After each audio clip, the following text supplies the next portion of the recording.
nahulaan. Pero ito na ang inyong mga responses or guesses. Yes, kaya tignan nga natin kung ano ang mga hula ng mga followers natin. First guess is coming from... It's from Angeli Primavera. Two of the best Lady Eagles, the phenom Eliza and the last season's finals MVP, Amy. Hashtag guess who, hashtag OBS. And next we have picture po ni Miss Phenom Eliza Valdez from Cla Teresa 02. Okay, so far, pare-pareho ang mga Sagot. sagot. And this one is coming from at one big Ateneo fan. Ang sabi niya, syempre fan siya, no? Dapat alam niya to. Eliza Valdez's IG post during the hashtag cheer rally 2015. Very specific.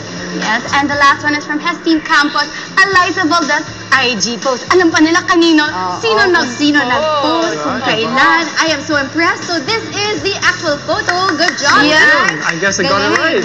Yes, I love it. Look at that. Sisterhood.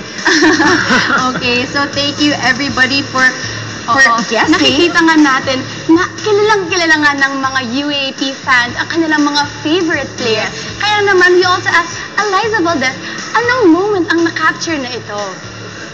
So yung photo na yan, it's so memorable kasi yan na yung last cheer rally ko with Ateneo and with Amy. So last year namin together. And this happened because every year kasi nagpipicture-picture kami and then bigla na lang namin na-realize na we're so old.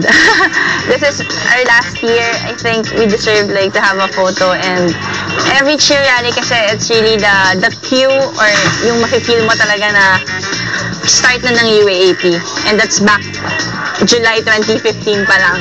So yun na yung nafe-feel namin. So super talaga yung feels namin sa photo na yan. And guys, ang galing. Sa mga lahat na nakawala, ang galing nyo.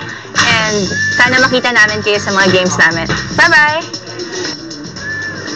And so sweet, of course, the viewers I saw from Eliza Valdez, alam mo, iba talaga yung last playing year mo because it's your last chance to leave a mark here at the UAAP. Yes, assuming siya doon. I like the in-depth explanation coming from the poster herself. No, may ganun pala tayo dito. And I can feel parang super close sila talaga. Yung parang teammates, yung spirit nila. Yes. I really love it. And so much more memories are going to happen all season long here at the UAAP Volleyball.